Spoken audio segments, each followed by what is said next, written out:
Welcome back to Through Inquisitive Kids. Now we're going to continue to talk about telescoping. First, let's talk about what is telescoping. Telescoping is when you have what seemed like a very, very long and continuous numerical expression, such as this, when you have a lot of expressions, fractions being multiplied, added, subtracted, divided, all together. But usually there's always some sort of pattern. Telescoping is when we break it up and rewrite the same values into a different form so that it's easier to solve. Let me show you an example of that with this first problem. Here we see lots of different fractions, right? We have 1/3, 2/4, 3/5. But then you'll realize that a lot of these numbers are not in their simplest form. And why is that? Why are some values not in their simplest form while others are? Well, there's a clear reason for this. If you clearly observe all of these numbers, you will see that there is a pattern going on with the numerators and the denominators. Among the numerators, we're going from 1 through 20 consecutive. And for the denominators, we are going from 3 to 22 consecutively.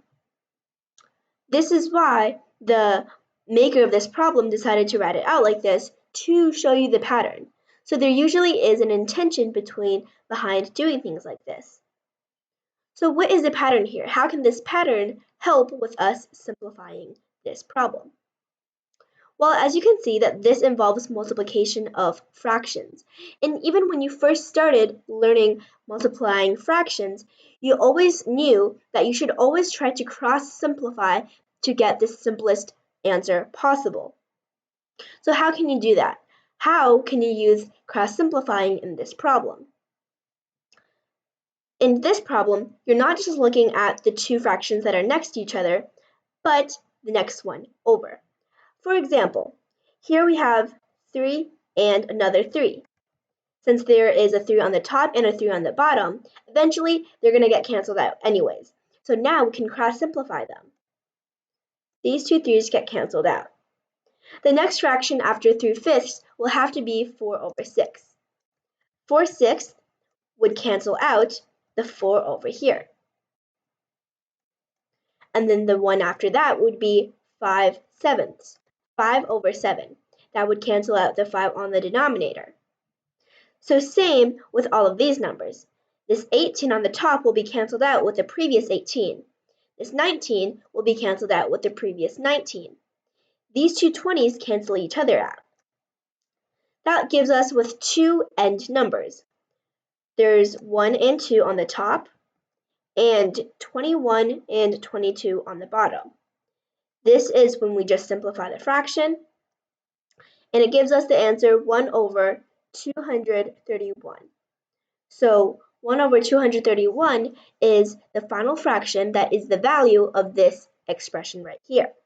As you can see, using telescoping, we didn't have to multiply all of these big numbers and then struggle to simplify it all over again.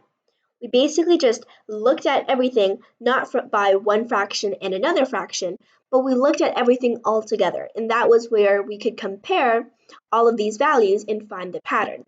The pattern was then able to let us analyze and find that we could actually cross-simplify.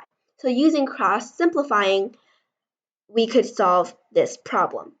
So that's how you use telescoping. Thank you so much for watching Through Inquisitive Kids, and we'll see you in the next problem.